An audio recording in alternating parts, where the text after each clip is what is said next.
Buenas tardes a todos. Muchísimas gracias por su presencia aquí hoy, en donde vamos a poder disfrutar de una conferencia realmente original. Hoy se nos va a hablar de los refugios durante la Guerra Civil Española. El enfoque que va a hacer el profesor Snell, desde luego, es estrictamente científico, basado en las líneas arquitectónicas, por tanto carente de cualquier roce con las ideologías que pudieron rodear a aquella gran tragedia. Vamos a tener una sesión, digamos, científica, y además por una persona que realmente es conocedora in situ, no por temas librescos.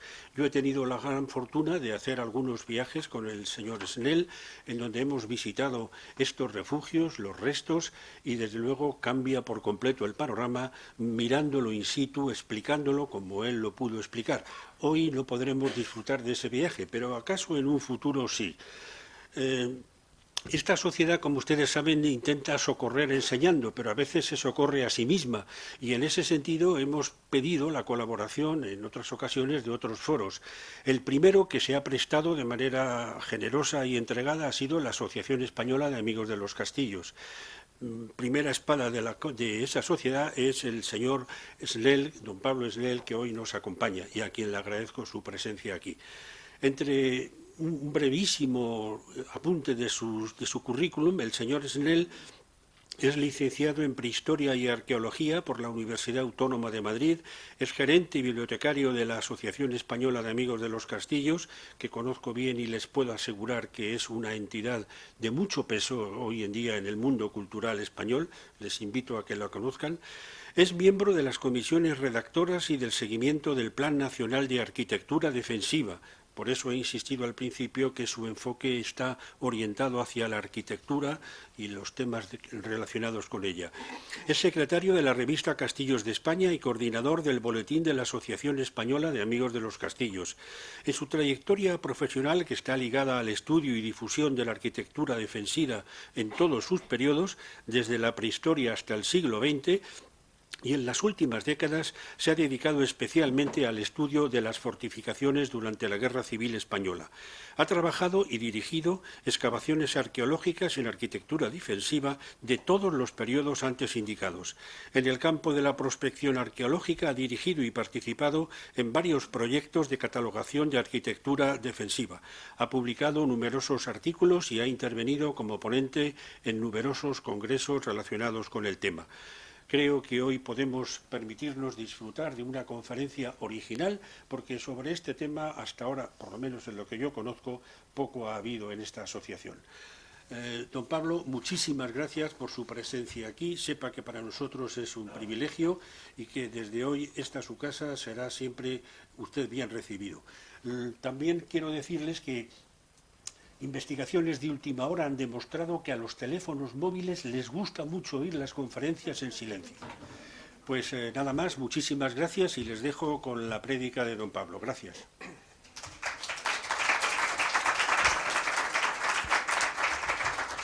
Bueno, gracias Antonio, o señor López. No, no puede llamar. Me llama a mí de señor. Pues lo mismo. Como dices, pues es una... O sea, para mí es un honor hablar aquí en la sociedad, en la Matritense. Nos hemos quedado jóvenes por una vez, porque normalmente, claro, vamos, los 70 años de la asociación aquí no hacen nada. Aquí está recién nacida comparado con lo que tenemos aquí. Pero bueno, que hay que dar las gracias a la sociedad por invitarnos y a Antonio por pedir esta colaboración con la asociación a la que hemos acudido encantados. Como bien dice Antonio, pues eso, vamos a ver hoy, vamos a hablar un poco de refugios de la Guerra Civil en Madrid. Desde un punto de vista, primero trataremos unas cuestiones previas, antecedentes. Trataré un poco los bombardeos de Madrid. En realidad son temas interconectados, pero hoy nos vamos a centrar en los refugios. Como dice Antonio, tal vez los bombardeos sean más, que lleven más a la zona, por eso, de escozor, ¿no? Digamos. Entonces, pero bueno, hay que explicar un poco los bombardeos porque son la causa de los refugios.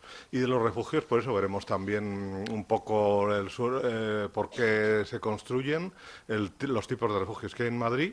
Y finalmente, pues eso, veremos los refugios como patrimonio cultural y recurso turístico, ¿no? Es un elemento. Como bien decía Antonio, vamos siempre a hablar de los refugios como patrimonio cultural. Es decir, los refugios como uno de los elementos que hay en nuestra por eso, de nuestro patrimonio cultural, de la arquitectura defensiva española, ¿no? Yo creo que nosotros, las asociaciones, por eso, como la Matritense o como los Amigos de los Castillos, tenemos que luchar por la cultura, por el patrimonio cultural, siempre huyendo de la politización y de la ideología, y así es como vamos a ver estos restos. Siempre hay que abordarlos como patrimonio cultural y abordarlos desde el punto de vista científico, el método científico que tiene la historia y la arqueología para estudiar los restos materiales. Frente a ello tenemos a la política, no la política con mayúsculas del Zoon Politicón, sino la política con minúsculas de la ideología, de las disputas partidistas, la que emplea la cultura como arma, ¿no? En fin, la política que magistralmente satirizó José Mota el día en el 31 de diciembre, ¿no? Frente a ella, es decir, la política como riesgo contra el patrimonio, ¿no? Sin duda, la política ideologizada, la política por eso, de partido. En la asociación no tenemos que explicarlo, pero a lo mejor pues llama un poco la atención a veces lo de que la fortificación del siglo XX es también patrimonio y es también arquitectura defensiva. Pero el Plan Nacional de Arquitectura Defensiva, que está aprobado por la Comisión de Patrimonio en 2012, lo define claramente. Forman parte de la arquitectura defensiva todas aquellas estructuras construidas a lo largo de la historia, para el control y defensa de determinado territorio, etcétera, etcétera, etcétera. Y luego dice que fortificaciones de la edad moderna y contemporánea, y luego además da una serie de categorías en la que la categoría 20 es arquitectura de defensa del siglo XX, claramente. Es decir, tenemos una legislación moderna que nos apoya para entender como patrimonio estos elementos de arquitectura defensiva del siglo XX. Y la defensa puede ser activa y pasiva, como veremos.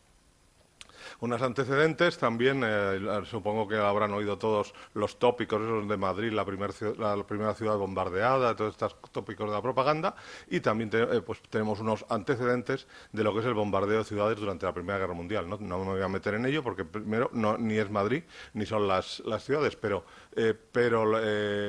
los aviones, aparte de algunas cosas por África que hubo anterior de la Primera Guerra Mundial, las primeras que atacan ciudades es durante la Primera Guerra Mundial, ¿no? Los Zeppelines, los Gotha alemanes, pero también hay ataques ingleses sobre Alemania, pero vamos, la primera gran ofensiva aérea que se hace es grande, con esos aviones pequeños, poca grande, pero vamos, la primera vez que se hace una ofensiva contra una ciudad es contra Londres en la Primera Guerra Mundial.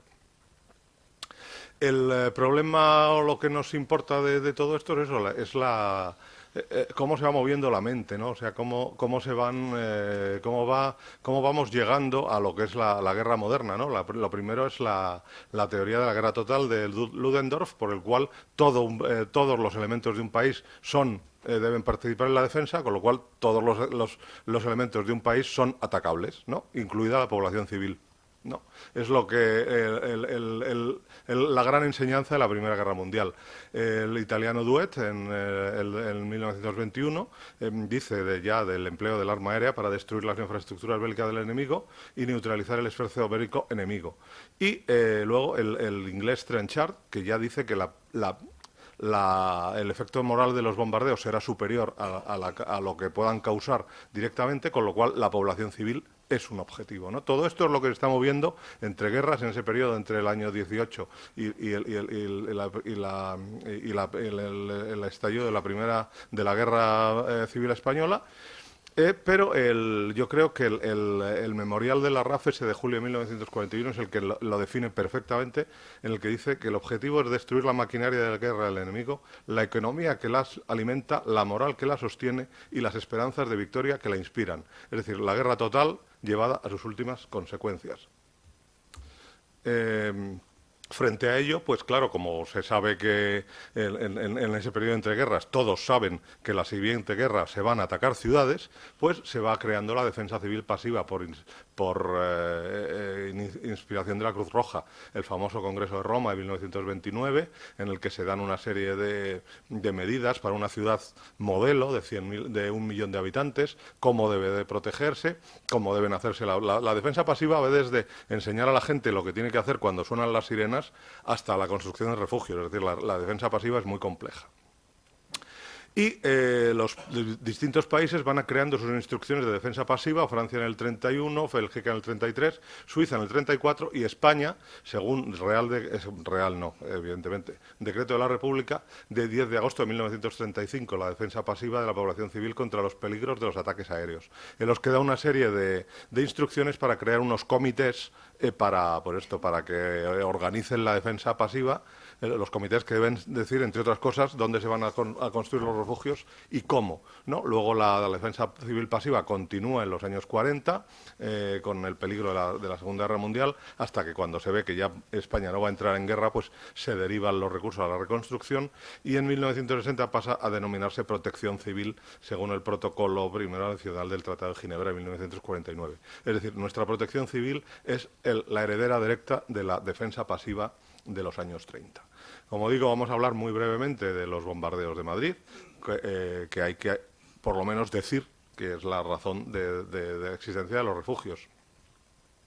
Madrid, entre 1936 y 1939, creo que lo saben, es una ciudad asediada y fortificada. No es una ciudad no es una ciudad abierta, no se decide defender la ciudad, se la fortifica en diversas cosas y se convierte en campo de batalla, al menos parcialmente, ¿no? Y esa es la parte, lo que va a crear esos bombardeos.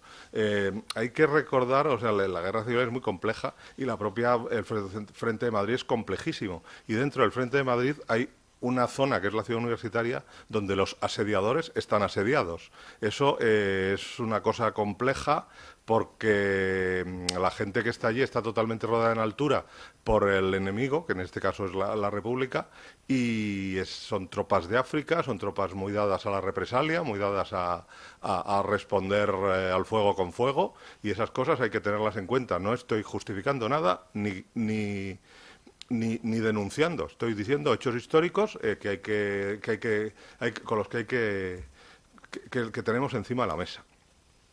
El asunto es que Madrid es bombardeada entre 1936 y 39 por aire primero y después por tierra, ¿no? Primero, hay unos primeros meses los que coinciden con el ataque directo a Madrid, a partir principalmente de noviembre de 1936, en los que Madrid es bombardeada intensamente por aire, coincidiendo con ese ataque a Madrid, y luego a partir de enero de 1937 empiezan a bajar los ataques aéreos y a partir del finales de marzo de 1937 Madrid no vuelve a tener ataques aéreos. No vuelve, sin embargo, tiene el ataque constante, continuo, prácticamente cotidiano de la artillería. Pero no vuelve a ser atacada por aire. Lo único que hay son aquellos bombardeos extraños de pan de octubre de 1938. Pero eso no es, evidentemente, no es lo mismo. Madrid empieza a ser bombardeada. Bueno, el primer bombardeo, evidentemente, es el del cuartel de la Montaña, pero en este caso digamos que no cuenta para lo que estamos hablando. Es el día 28 de agosto de 1936, es el primer bombardeo sobre Madrid. Es nocturno, es un avión solitario pilotado por un alemán, Bonbonó, con García Morato de copiloto, y atacan el palacio lo que es el Ministerio de Defensa, lo que es el Palacio Liria y la Estación del Norte, y se producen las primeras bajas. Y la población de Madrid, pues según Kolstov, el periodista de Pravda, dice que responde a la población de Madrid con fanfarronería y no tomándose las cosas en serio, ¿no? Dice que las bombas de 100 kilos no ofrecen ningún peligro y son para echarse a reír. Los sitios han sido vallados y la sangre cubierta de arena, tal cual. Todos discuten apasionadamente sobre las bombas. Los camareros del café, al servir las bombas de helado, comentan con gracia una explosiva de 10 kilos, una chocolate con piña, los limpiabotas salud y trimotores, ¿no? Sabemos, ¿no?, que el pueblo de Madrid es dado a la pero este primer bombardeo lo que sí que hizo es que las autoridades comenzasen a dar las primeras instrucciones para estos bombardeos. Cuando llega el frente a partir del 7 de noviembre del 36 empiezan ya los bombardeos en serio. Los bombardeos, los ataques coincidiendo con el ataque al casco urbano de Madrid, concentrados en el barrio de Argüelles y en la cornisa del Manzanares. Ahí hay varios edificios que quedan totalmente destruidos y paralelamente se ataca también el centro de Madrid, donde están los ministerios, donde están los cuarteles, una serie de cosas. Esos son principalmente nocturnos y con bombas incendiarias. Tampoco vamos a entrar en ese tema demasiados, y a no ser que les interese por la razón que sea. Las fotos típicas de cómo quedan algunas casas del barrio de Argüelles por efectos de la aviación. La aviación es la que destruye totalmente casas, es la que es capaz, con bombas de aviación, es la que es capaz de destruir inmuebles totalmente, bien sea por la onda expansiva o por las llamas, los incendios que produce, como en este caso, en los que queda la fachada, pero dentro no queda nada porque se ha consumido por completo. Son muy interesantes las fotos que hay de finales de la guerra o de principios de los años 40 en el CECAF del Ministerio del Aire, en las que se ven perfectamente pues los edificios, aparte de las trincheras. Aquí vemos toda la zona. Esto es en Moncloa, la cárcel Modelo, el edificio de la Junta Rectora de la Universidad, y los edificios bombardeados por aquí, destruidos, y lo que son las trincheras, ¿no? Y los que no están afectados hasta el punto de haber quedado. Una de las fotos típicas que habrán visto, ¿no?, del barrio de Argüelles, de la calle Isaac Peral. Aquí vemos la foto, una de las fotos más reproducidas, y aquí la vemos con un poco más el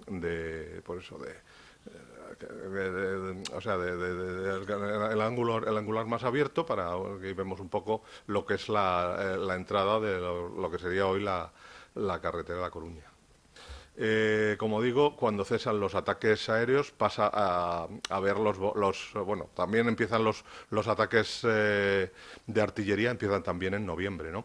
Pero primero se simultanean, luego queda nada más que la artillería. La artillería produce unos daños mucho más ligeros en los edificios, pero también mucho más dispersos, porque cuando se ataca uno de los objetivos, los proyectiles suelen caer alrededor, y para colocar uno en el objetivo, pues a lo mejor caen 8 o 10 alrededor. O en Madrid hay que imaginarse, le disparas a la telefónica, fallas, y a lo mejor el proyectil cae 800 metros, o 1 kilómetro, o 2 kilómetros más atrás. Es decir, son este tipo de proyectiles. La artillería normalmente no era muy potente, pero sí causaba este tipo de impactos. Aquí vemos impactos típicos. Al principio el gobierno encargó a los fotógrafos profesionales que hicieran un seguimiento, con lo cual tenemos muy documentados los primeros meses del asedio, las primeras semanas, y muy mal el resto, porque ya cuando se hizo esto cotidiano, pues ya no iban tanto los fotógrafos a hacer las fotos. También hubo un juez del tribunal que instruyó una causa por rebelión, en la cual mandaba a los fotógrafos a hacer fotos de las destrucciones para pasarle cuentas a los causantes. Hay un tema muy interesante que a mí me fascina, que es la propaganda y el arte que se hace sobre este tema de los bombardeos. El gobierno comienza, con todas estas fotos que estamos viendo, a emitir una serie de pasquines, de publicaciones, las edita en diversos idiomas, en las cuales, pues eso, denuncia el bombardeo de Madrid como un bombardeo sobre una ciudad abierta, una ciudad que no tiene defensa. Los otros también empiezan su campaña propagandística también desde ese momento. A mí me gusta esta crónica del ABC de Sevilla, en el que Fernando Dors, pues eso, te está diciendo que los trimotores nacionales, pues primero evolucionan sobre la capital, sorteando con habilidad de audacia, en juego arriesgada acrobacia, las flechas de los antiaéreos, primero desde cuando dieron tiempo, hasta en eso somos magnánimos, a que la población civil se hurtara de los explosivos, descargaron su metralla y uno tras otro dejaron en las prolongadas líneas de los rojos el sudario de su recuerdo, ¿no? Esa prosa vibrante del momento en el que se justifica el ataque, que son siempre los ataques que se hacen propios, nunca son sobre la población civil, siempre son sobre las prolongadas líneas de los rojos, ¿no? Las líneas del enemigo. Todo esto genera un montón de arte, de propaganda de primera calidad, creo yo, de muy buena calidad. Se utilizan las fotografías de los cadáveres de los niños. Se dice que la propaganda, pues esos niños seguramente son víctimas de un bombardeo que hubo el 28 de octubre sobre la gota de leche, que era bueno, no me quiero meter en esos temas, pero vamos, luego se dijeron que eran de una escuela de Leganés, donde no había escuela. Quiero decir, la propaganda es propaganda y la historia es historia, y nosotros hoy sabemos esas fotos perfectamente de dónde son y lo que se dijo de ellas, y hoy lo que no tiene sentido es continuar con la propaganda de entonces, ¿no? Esta propaganda un tanto contradictoria, ¿no?, del gobierno, en el que dice Madrid fortificación inexpugnable y luego que es atacada como ciudad abierta, ¿no? O es una cosa o es la otra, ¿no? Pero bueno, es la propaganda de guerra y es lo que tiene, ¿no? No le podemos pedir coherencia y no la tiene. Luego, otro es el pequeño arte, el arte cotidiano de los madrileños, ¿no? Con las típicas historias de que le cambian el nombre a las cosas, ¿no? De la linda tapada para las Cibeles, todas estas cosas que yo creo que más o menos hemos oído todos hablar, cuando ya los madrileños se acostumbran a los bombardeos. Ahí vemos a esa madrileña asomada con gracia al balcón, que lo tiene apuntalado de un proyectil que ha caído, cuando la población de Madrid ya se acostumbra a los bombardeos cotidianos, porque la verdad es que Madrid estaba llena de objetivos, Madrid era una ciudad donde había cuarteles, donde había fábricas de material de guerra, donde había un montón de cosas que estaban en mitad de la ciudad, y entonces eso se puede tomar dos opciones. Una es no atacarlo porque está en mitad de la ciudad, y otra es atacarlo aunque esté en mitad de la ciudad, y la opción que se tomó es atacarlo aunque está en medio de la ciudad, como si estuviera en medio del campo, sin ningún tipo de limitación. Ahí vemos, por ejemplo, las piezas acasamatadas que había esta es la fuente del Palacio Real de los Jardines del Moro, uno de los objetivos atacados. Habrán visto este mapa, supongo, que lo ha sacado hace 2 o 3 años, no me acuerdo, Redondo Editorial, sobre los bombardeos de Madrid, pero principalmente son los aéreos. O sea, él lo que ha documentado ahí, como digo, es que es lo primero, es lo que está más documentado, los bombardeos, las zonas afectadas en esos bombardeos aéreos, que como vemos son Argüelles, la cornisa del Manzanares y el centro. Él se ha basado en unos documentos que hay emitidos por el Ayuntamiento de Madrid en el año 37, en el año 38, donde ellos ya habían ido poniendo donde habían ido cayendo los proyectiles, ¿no? Tenemos estos, la comisión hizo 2 memorias, una en el año 37 y en el año 38, donde habla de los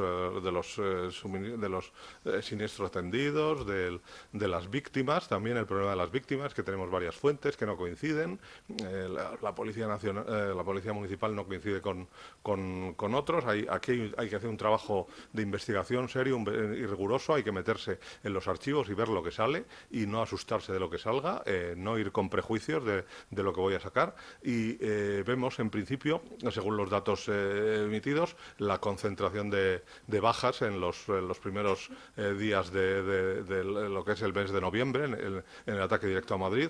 En principio es donde parece que están concentradas.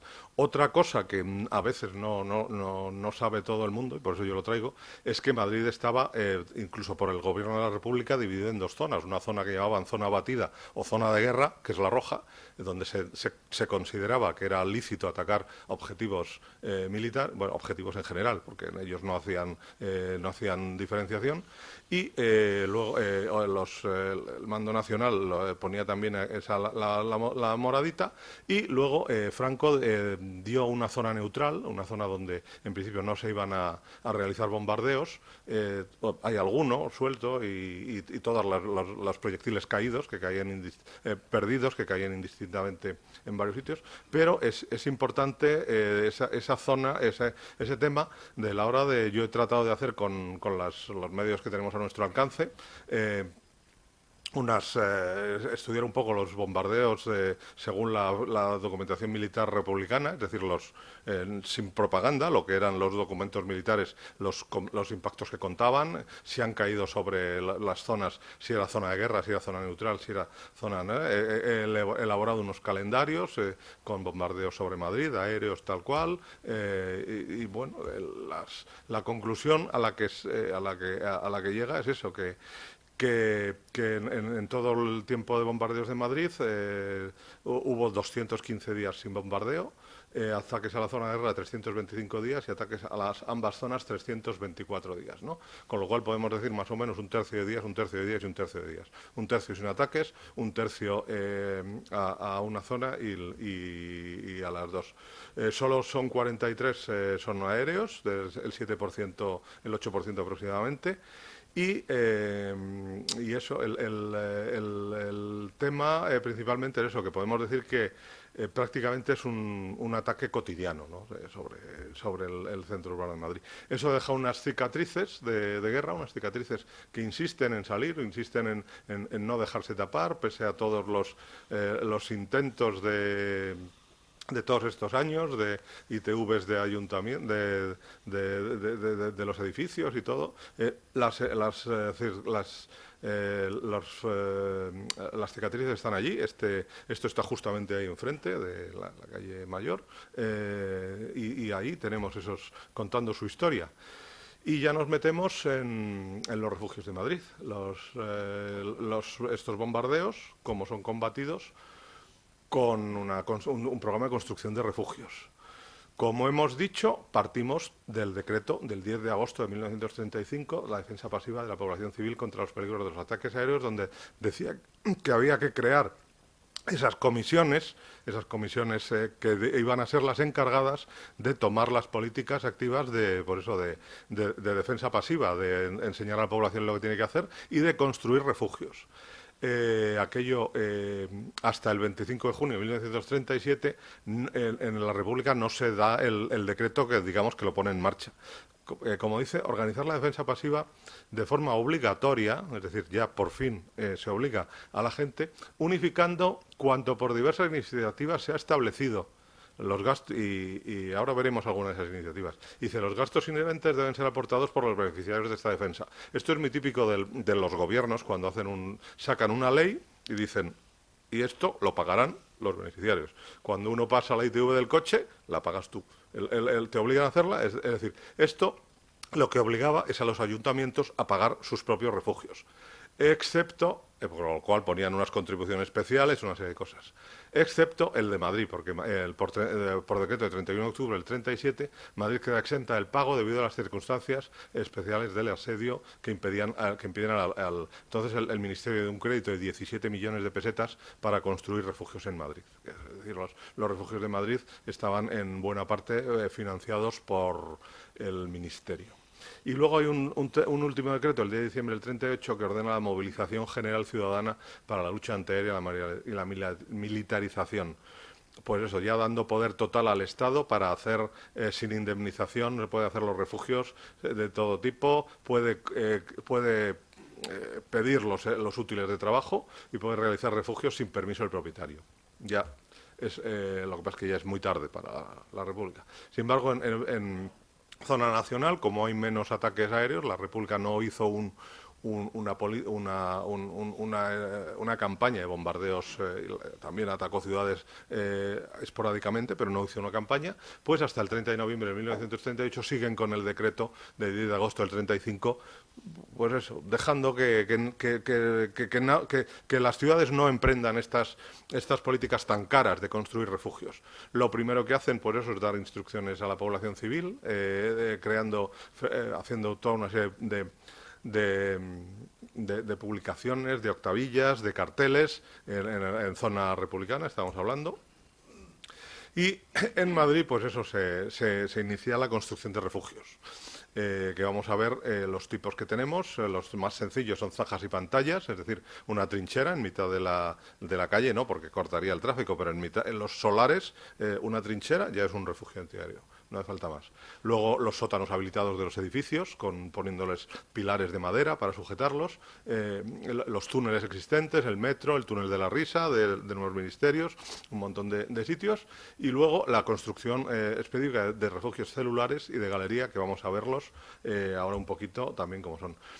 Lo primero, cuando llega la guerra en noviembre del 36 a Madrid, Madrid no tiene refugios. O sea, Madrid, la gente tiene que buscar los sótanos y el metro. El metro es el gran refugio. Porque el metro de Madrid entonces estaba muy somero, porque era un metro hecho en el año 19 en zanja, o sea, se hacía una trinchera y luego se tapaba, con lo cual no era un sitio muy seguro, pero ahí es el primer refugio que se encontró.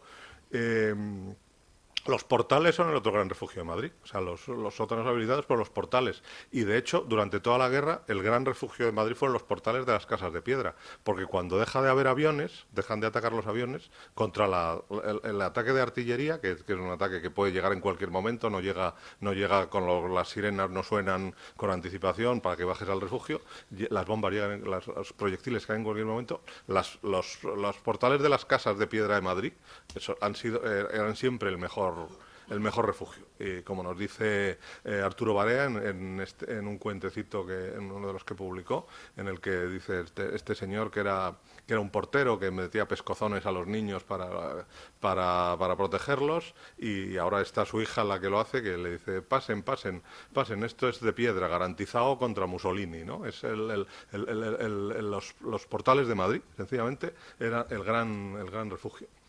Como veíamos, esos refugios que estaban, que decía que se habían empezado a construir un poco por iniciativa propia, que pues aquí vemos algunos, conocemos bastante pocos documentos sobre los refugios de Madrid, pero por lo menos tenemos una relación de refugios en minas existentes en diferentes fincas urbanas de Madrid excavadas, algunas de ellas por el mismo vecindario, sin fecha, pero seguramente antes de la entrada en vigor del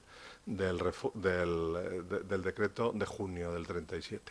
Entonces, vemos que en esta finca dice que una instalación de luz eléctrica ha sido construida por el pocero Antonio Serra, es decir, un pocero que ha hecho uno. Este refugio ha hecho por el ramo de guerra. El ramo de guerra, o sea, alguien del Ministerio de Guerra ha hecho un refugio.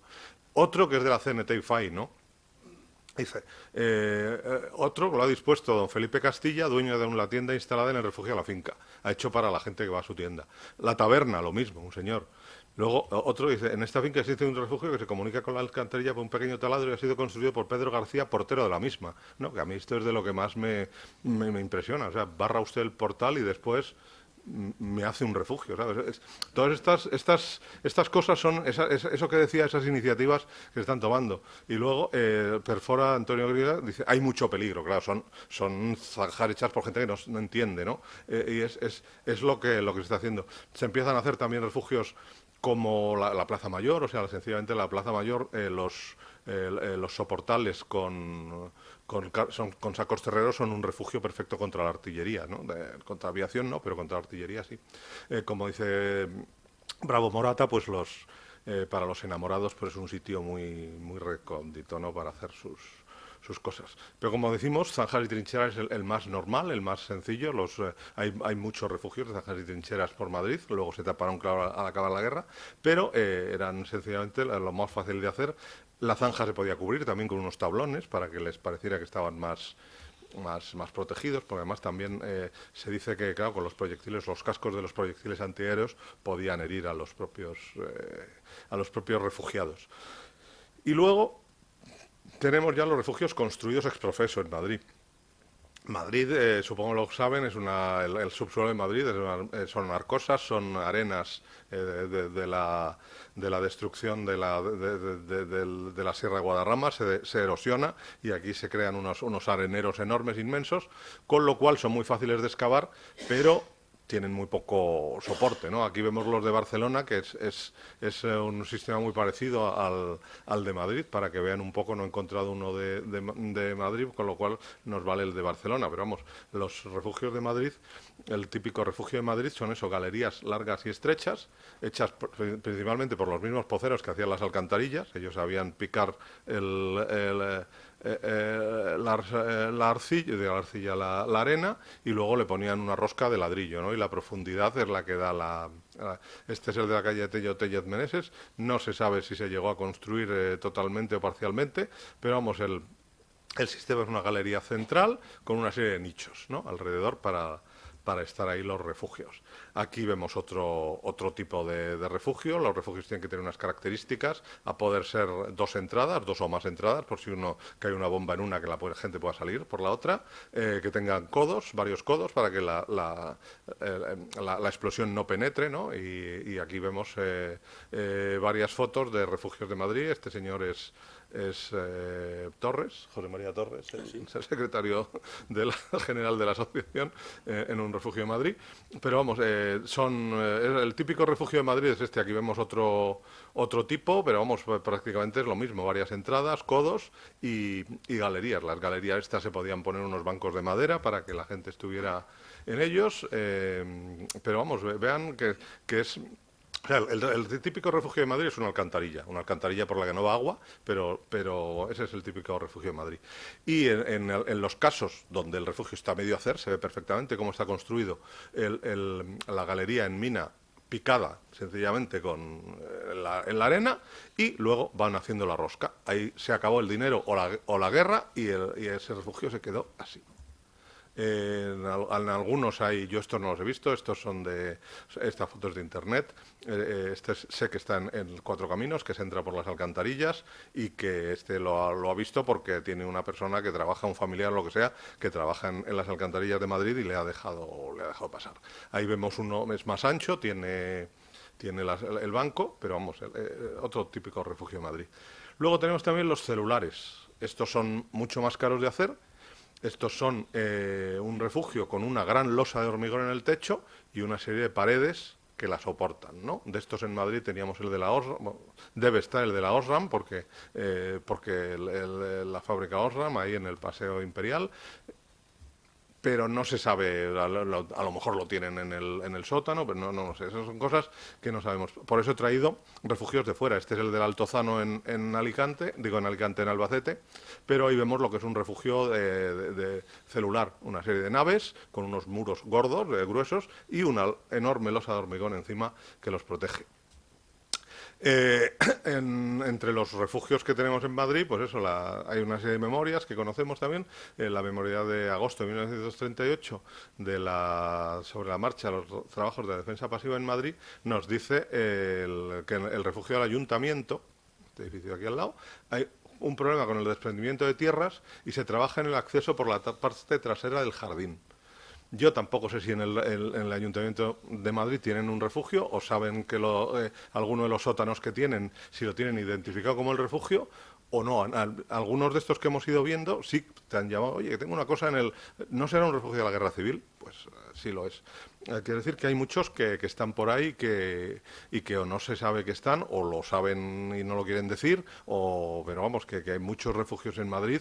En muchos edificios tienen sus refugios debajo. Entonces, de la bibliografía y los archivos que yo he podido consultar, pues he localizado 30 minas y zanjas. Son 30 sótanos habilitados. Ahí los van viendo. Está el dibujito de por dónde están, cada uno con sus datos. refugios en galería, 126 civiles y 10 militares. Y luego refugios en talleres e industrias de guerra, porque el decreto de la República decía que los talleres e industrias de guerra debían tener también su propio refugio, pagado por la fábrica. En Madrid había varias fábricas de guerra, o sea, varias fábricas de material de guerra. Talleres Stajanov, talleres, una serie de talleres, principalmente por la zona de donde está el hospital este de... Es que se llamaba Francisco Franco, no me acuerdo cómo... Pero bueno, sí es... Pues por ahí había varias, por la zona también del Paseo Imperial, había varias fábricas y también había fábricas de cal, de cemento, que se consideraban materiales y tenían que tener todas ellas sus refugios para el personal, ¿no? Ahí los vemos. Y el total que sale de lo que yo tengo noticia es al menos 230 refugios en Madrid. Seguramente había muchos más, pero esto es lo que tenemos más o menos documentado entre la bibliografía y los documentos que he podido yo consultar en el ACMAF, en el Archivo General Militar de Ávila.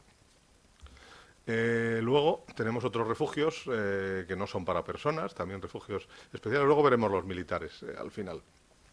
Pero también se protegieron las obras de arte. La linda tapada que veíamos antes, la Cibeles, se le hizo se llenó de arena y sobre ella ladrillos para... Esta es la famosa foto de Deschamps del final de la guerra, ya cuando lo que están haciendo es liberarla o volverla a sacar al mar, últimos días de marzo de 1939. El palacio, en este caso, no lo leo porque se me va de la cabeza, pero vamos, este palacio está también por aquí, es un palacio que se le hizo a la fachada una fachada barroca y se le construyó por una cosa parecida, un muro pantalla con relleno de arena para protegerlo de... Este está enfrente de la Mallorquina y no me acuerdo cómo se llama. Bueno, se me van los nombres de la cabeza. Las estatuas también, la estatua de la Plaza Mayor, ahí la vemos también protegida. Y esto no solo se hizo en Madrid, incluso también en las Torres de Serranos de Valencia, los cuadros del Museo del Prado, que se llevaron allí, como saben, trasladados, pues para protegerlos, aparte de meterlos en el edificio de las Torres de Serranos se protegieron con varios techos de blindados para que los cuadros que estaban aquí abajo pues quedaran perfectamente protegidos en caso de bombardeo de ataque aéreo.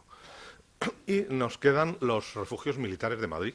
Los refugios militares de Madrid. Recordemos que era un centro de mando, una fortaleza en sí misma, y aparte era el centro de mando del ejército del centro, que llegaba desde los Montes Universales en Cuenca hasta Extremadura. Todo eso se mandaba desde Madrid. Entonces, todos estos centros de mando militares tenían también sus refugios.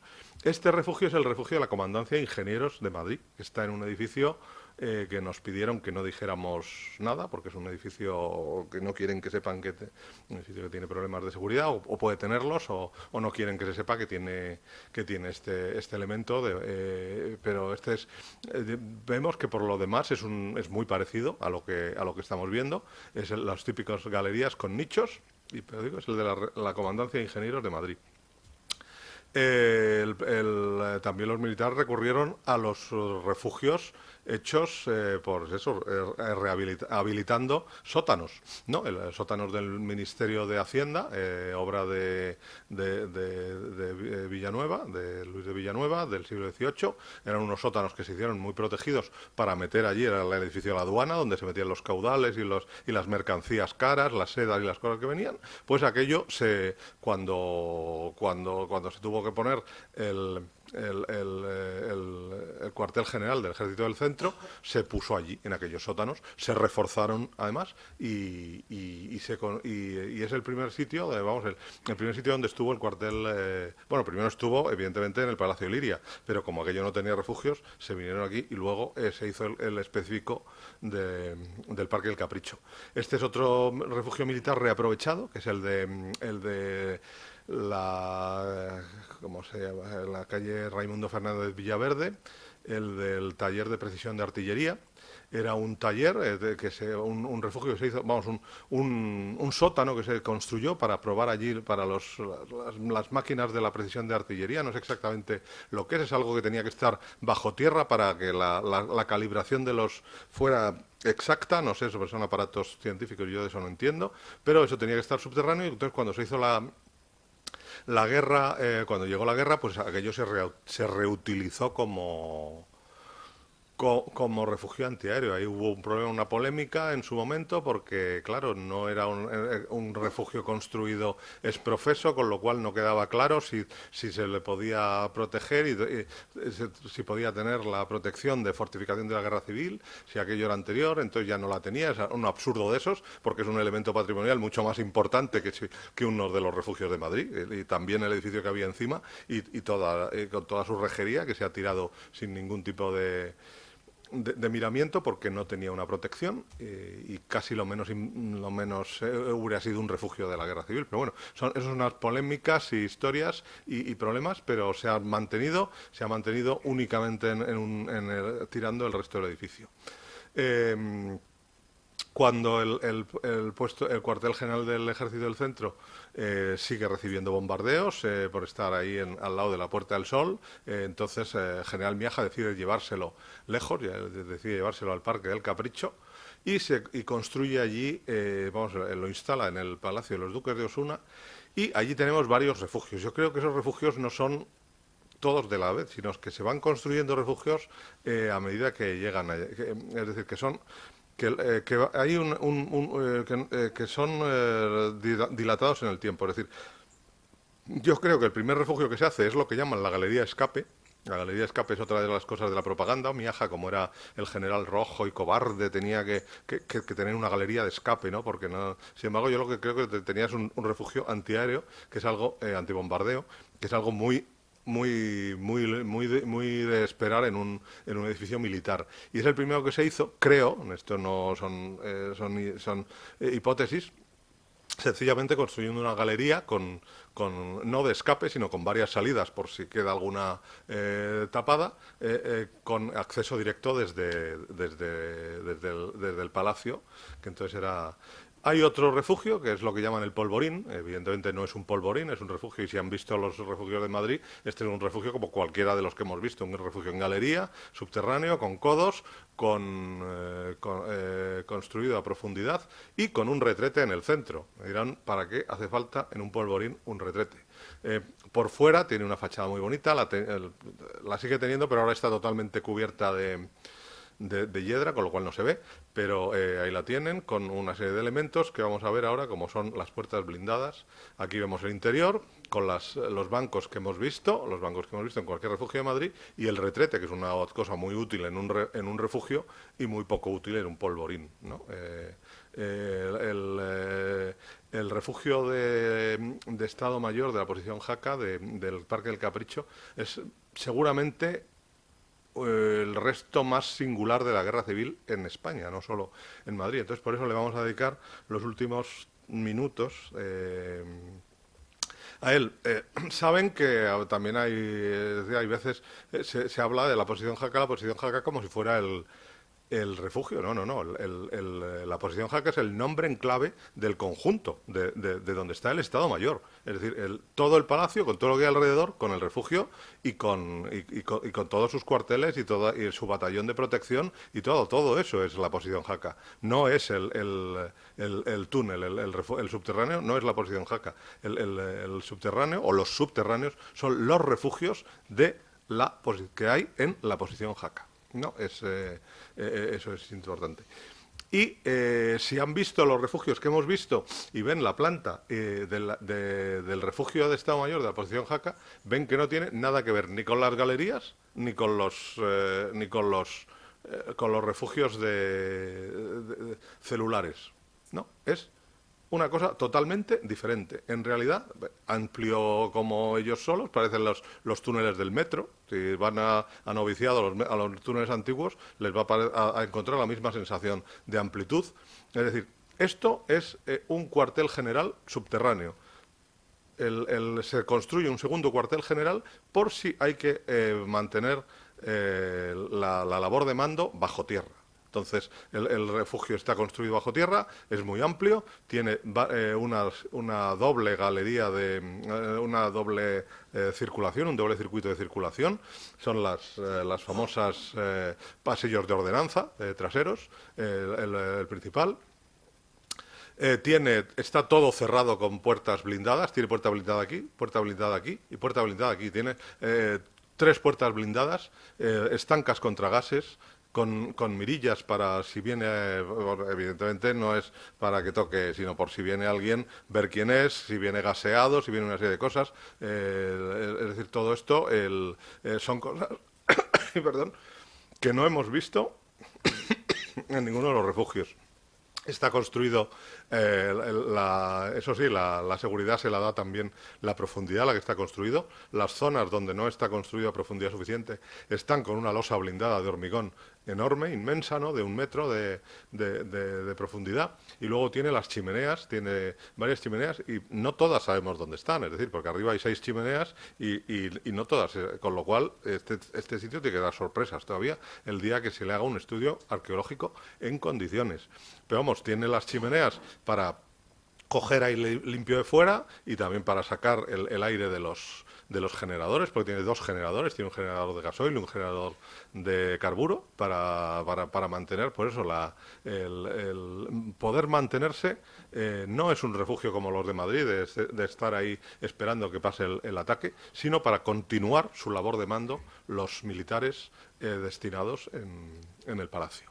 Tiene generadores, hemos visto pasillos, tiene duchas, tiene retretes, tiene todo lo necesario. Las puertas estancas, como hemos dicho, estas fotos son anteriores a que lo han abierto. Cuando lo han abierto al público lo han limpiado un poco y tal. Esto está como estaba hace 10 o 15 años, no me acuerdo cuando hicimos estas fotos, hace mucho en cualquier caso, pero las puertas son blindadas y estancas, comprobadas por la Marina de Guerra, comprobado que son estancas contra gases, no contra agua, evidentemente.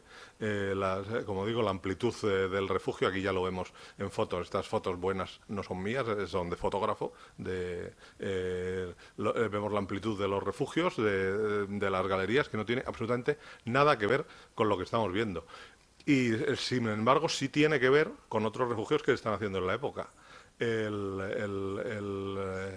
famoso búnker de Hitler de Berlín, el primero, porque hay 2, luego se quedó como sala de paso del grande, el subterráneo. El primer refugio de la Cancillería es de 1936. Se están haciendo este tipo de cosas para mandar desde allí en caso de tenerse que bajar allí. Ya digo que luego era uno mucho más grande, donde se suicidó, con 2 plantas y todo eso, pero primero había uno pequeño no quiero decir que se espiasen, sino que es algo que estaba en el ambiente de los cuarteles generales de la época. El Paddock, en Londres, es otro también de febrero de 1939, también diseñado para reunir al gobierno allí en caso de necesidad y seguir mandando desde ese. Son los 2 de entreguerra y son un poco, por eso nuestro refugio se codea nuestro refugio del Parque del Capricho se codea con esos elementos. Y tampoco, seguramente también tuvo su repercusión en otros refugios de españoles. Tenemos esa extraña posición Saldón en Guadalajara, en el Sanatorio de Alcohete, que tiene un refugio extrañísimo, muy también, que no tiene nada que ver con ninguno de los que hemos visto y que nosotros, Rafa Moreno y yo, en su momento, pues supusimos o pensamos, lanzamos la hipótesis de que está reproduciendo el esquema organizativo del Parque del Capricho. Yo no estoy muy convencido, pero es que no se me ocurre otra cosa. Son cosas esas, a veces hay que sacar las cosas por reducción al absurdo o porque no se te ocurre otra. Si alguien lo dice y yo estoy dispuesto a recular y a tragarme todo lo que he dicho y todo lo que he escrito, porque no estoy nada convencido de ello, pero es que no se me ocurre otra cosa. Y bueno, digo, como recopilatorio de este refugio excepcional que tenemos en Madrid, que es el del cuartel general del Ejército del Centro, no es un refugio público en absoluto, aunque tenía un cartel de capacidad que debía ser por normativa, tenía que tener un cartel de capacidad 200 personas, no me acuerdo lo que, y hay alguna foto. Es decir, está situado en el interior de 3 zonas restringidas. Para llegar allí había que tener un pase que te permitía pasar tres centinelas que te pedían los pases. Es decir, eso es un refugio para los oficiales de Estado Mayor y la gente, los que trabajan en el Palacio, únicamente, no para uno que pasa por la calle, ni siquiera para todo el personal de ahí. La capacidad es altamente insuficiente para el batallón que había allí de defensivo, es decir, es un refugio solo para unas pocas personas. La circulación interior es muy significativa. Queda por explorar ahí una posible conexión con el palacio, dónde van esas chimeneas que no se sabe dónde van, es decir, tiene muchas cosas que contar, las entradas de telégrafo, la autogeneración de energía, el suministro de agua indefinido, las posibles salas de todo ese tipo de cosas está hablando de un refugio totalmente excepcional que no tiene paralelos en España y hay que irse a buscarlos, por eso a Alemania, vamos a ese otro tipo de refugios que se están construyendo ya también para el Estado Mayor.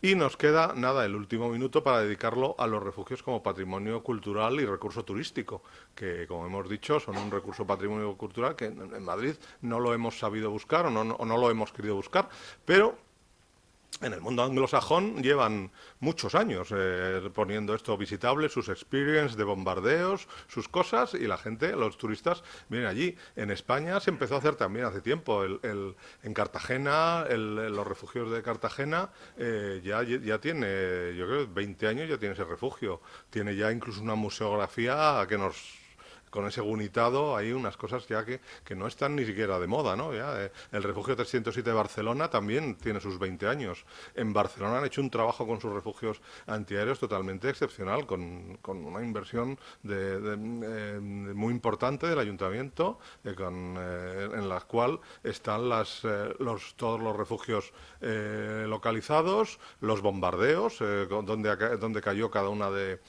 las bombas, ahí lo vemos, el del 29 de mayo del 37, las bombas donde cayeron, en el puerto, aquí, tal cual.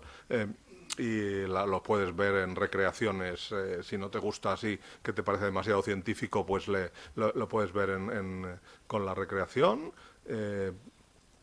Y luego tienes los refugios, todos los refugios que tienen localizados, con su plano, exactamente dónde está. Es un trabajo impresionante. En Almería también tiene unos refugios muy buenos, que llevan mucho tiempo construyéndose, visitándose. Cuando se pusieron también lo hicieron con un libro para publicitarlos, hubo una polémica porque veían que había poco compromiso, o sea, ya saben, esta política que nos tiene siempre que intoxicar todo lo que hacemos, el patrimonio, pues que no se explicaba suficientemente bien las cosas y que había poco compromiso, pero bueno, los refugios llevan allí 20 años abiertos, hay colas para verlos y bueno, el público reacciona y la sociedad española yo creo que está muy por encima de sus políticos en ese aspecto y sabe que esto es patrimonio y no tiene problema. Alicante, lo mismo, ¿no? También, con esa especie de performance que han hecho con los zapatos ahí, de los diversos refugios que enseñan, que tienen muchos, que tienen varios, y ahora algunos los tienen cerrados por cuestiones de licitación y cosas de esas, pero cada visita que hacen está llena, o sea, no hay... Y bueno, y también dan un enfoque bastante neutro, no sacan los colores a nadie, explican lo que pasó y ya está, y allí lo tenemos. Nosotros en su momento, pues cuando el Jardín del Capricho estaba cerrado, también hace, no me acuerdo, más de 10 años, con el colectivo Guadarrama, empezamos, y con la Asociación de Amigos de los Castillos, empezamos a demandar, a hacer actos cívicos, conferencias, pidiendo la apertura del del refugio del Capricho, incluso llamándolo búnker con acento en la U para que tuviera más golpe y la gente nos entendiese más lo que queríamos decir. Y bueno, aquello, pues más o menos, aunque parece que hay bastantes dificultades para verlo, pero se consiguió abrir. Aquí siguen oyéndose cosas de que el refugio antiaéreo del Retiro se podrá visitarse en 2022. No sé yo dónde está de 2022, pero yo no creo que todavía no se puede visitar. Tenemos, pues eso, bastante labor por hacer sin saber tampoco exactamente cuántos refugios hay en Madrid. Y yo ya he acabado, bueno, acabo con esta curiosidad, ¿no? Que es el parchís de la alerta, que nos lleva a los refugios. Fíjense, los distintos tipos de refugio, en codo, en galería en codo, este cónico, los distintos tipos de refugio, la paz, la agresión, la guerra. Y recordando lo que hemos dicho, cómo tenemos que trabajar estas cosas, la historia, cómo hay que trabajar la historia. Pues la cultura, conciencia, el patrimonio, con la arqueología, porque lo que hacemos es cultura, ciencia, al menos en sitios como este. Luego en el Congreso de los Diputados y cosas de esas, pues se hace política, pero yo creo que hay que reivindicar que el patrimonio hay que tratarlo con ciencia, porque es cultura, y que la política con minúsculas no cabe en estas cosas, y hablamos de sertorio o hablamos de refugios, y hablamos de torres de época romana o lo que sea. No, la historia es historia y así es como la tenemos que tratar. Y yo he llegado a mi tiempo y les agradezco su atención y ya está.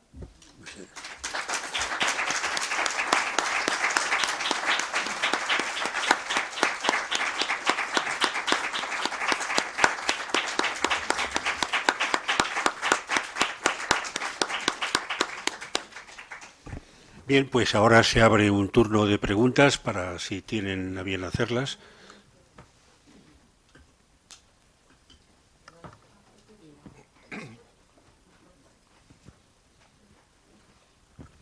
Le quería preguntar si los sótanos del Banco de España se utilizaron de refugio, ahí donde está el oro. Bueno, el oro se sacó y no. Es que hay cosas que se pueden utilizar como refugio y cosas que no son nada adecuadas como refugio. Es decir, una caja fuerte no es un sitio adecuado como refugio, porque los refugios, es decir, es un sitio que debe tener, por eso, normalmente varias entradas. Ahora mismo lo que ha pasado en Turquía. Si te cae un edificio encima, eso es una sentencia de muerte para la gente que está ahí. Es decir, si tú estás en el sótano y el sótano no se ha habilitado previamente poniendo las salidas para que tú puedas salir de allí, te cae el edificio encima, que es lo que pasó, por ejemplo, en la calle Duque de... ¿Cómo se llamaba esta? No me acuerdo. Por ahí, por el barrio de Argüelles, Duque, no me acuerdo. Ahí, creo que fue el 17 de noviembre, cayó una bomba en un edificio que estaba todos los vecinos refugiados. 12 días tardaron en desescombrar aquello. Había 50 muertos.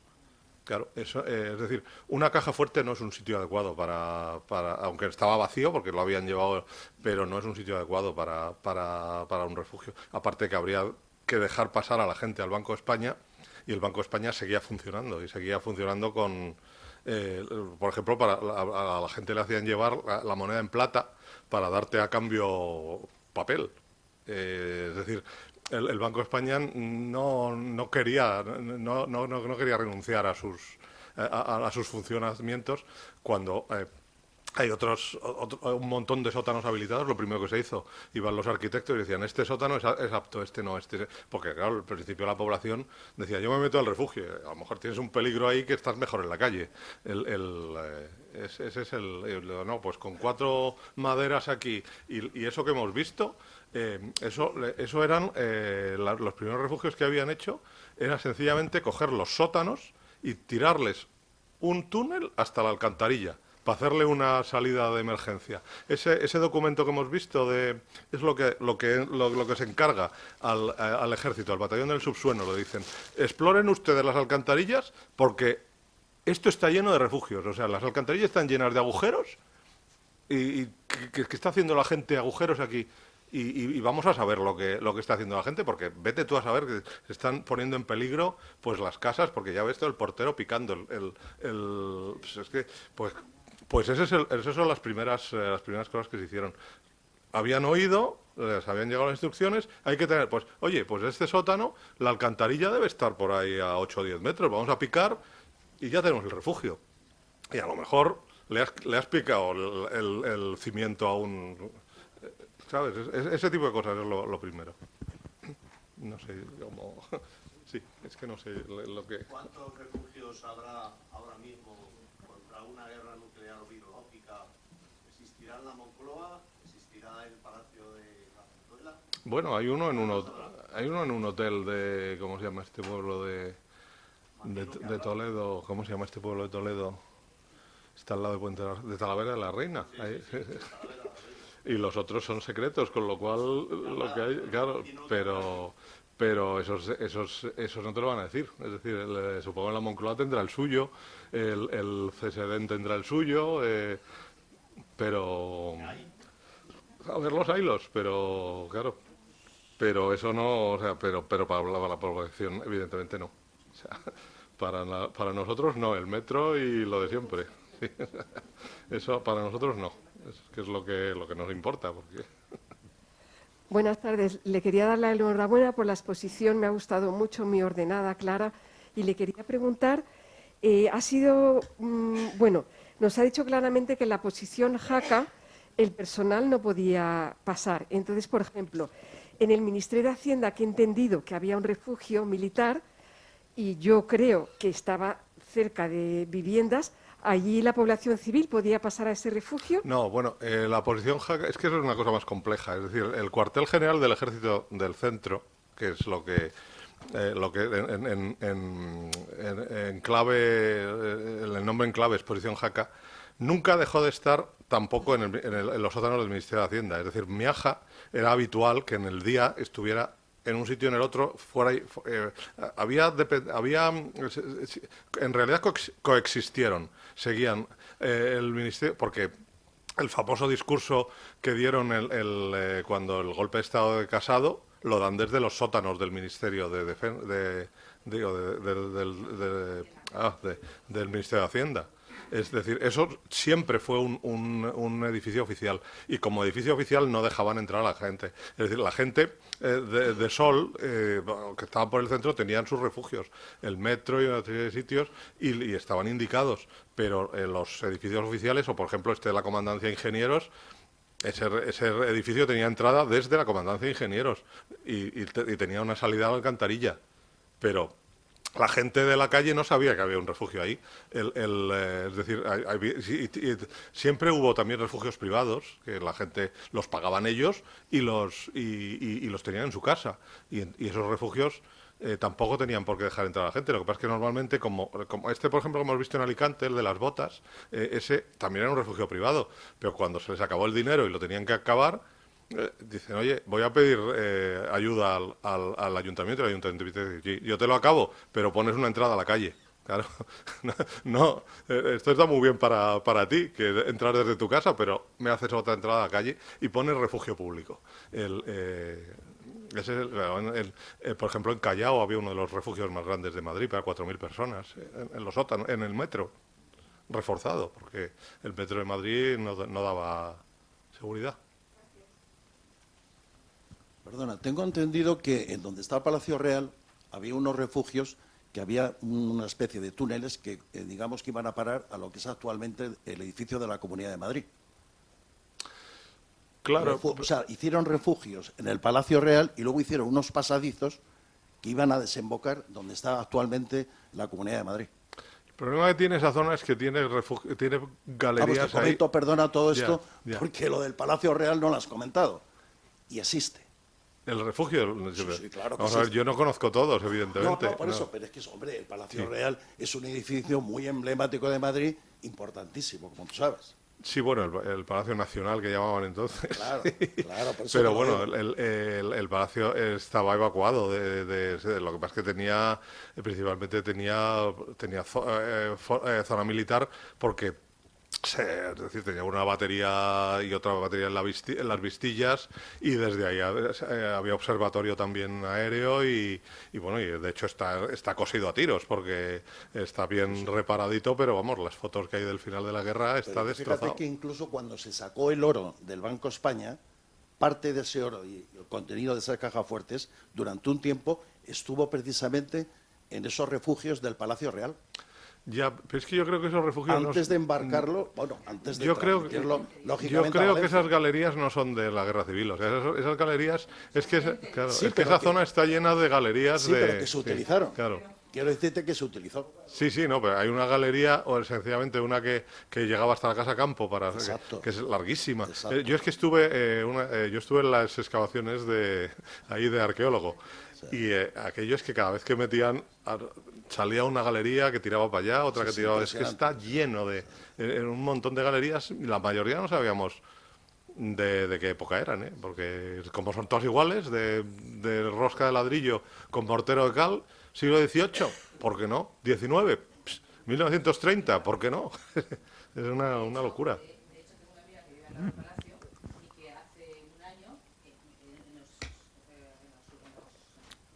Abajo, ¿cómo es? Vamos, en los sótanos, descubrieron, bueno, detrás de un armario tocó y había hueco.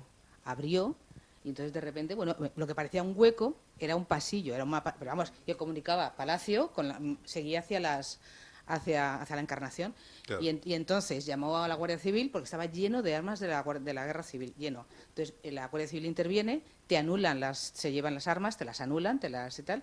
Y a mí me ha sorprendido esta publicidad que habéis hecho de los refugios porque le han obligado a cerrarlo. Claro. O sea, cerrado, y además han tenido que ir a un albañil y certificar que lo ha cerrado y que no tiene acceso.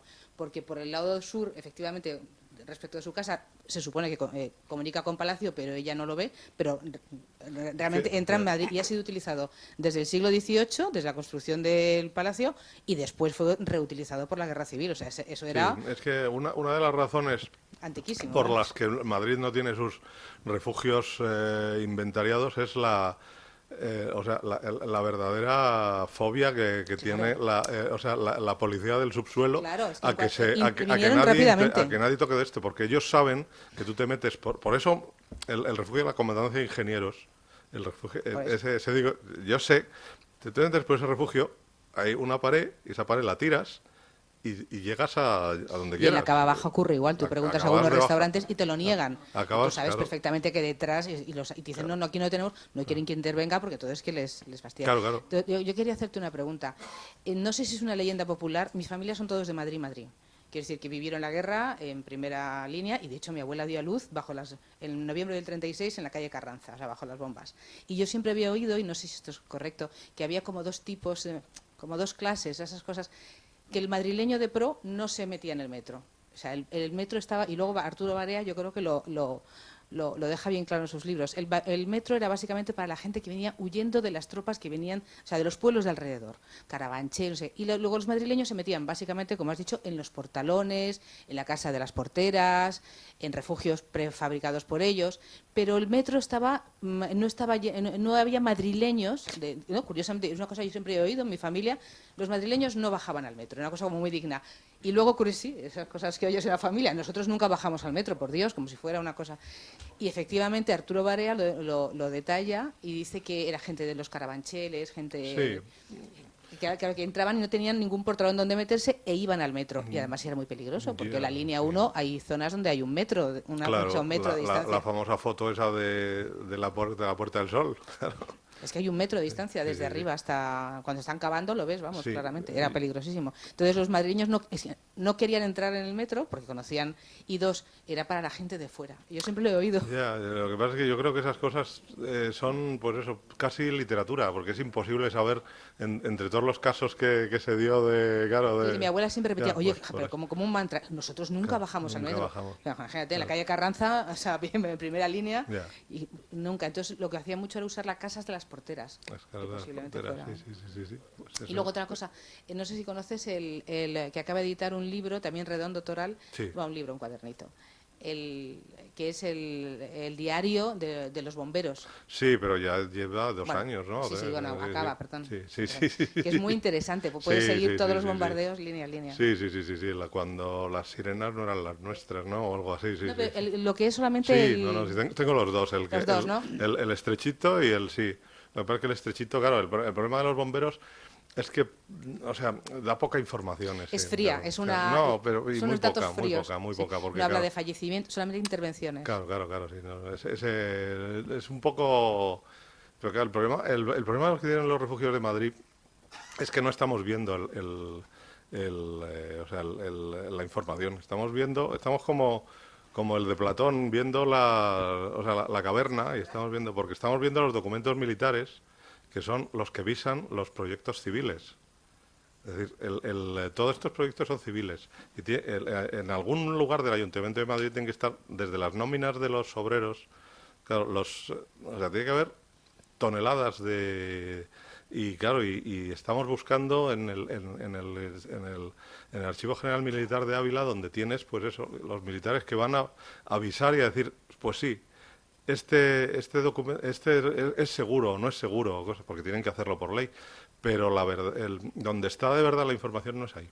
O sea, pero claro, el problema de Madrid es eso, si cada vez que vas a tratar este tema, pues no quieren, porque hay muchos intereses en que ese tema no se sepa en concreto, pues claro, nunca vas a tener o sí, pero vamos, no parece muy posible que tengamos lo de Barcelona, de decir, aquí hay un refugio, que una entrada por aquí, porque si tienes esa información no quieren que se publicite, no quieren que se sepa, entonces, pues eso.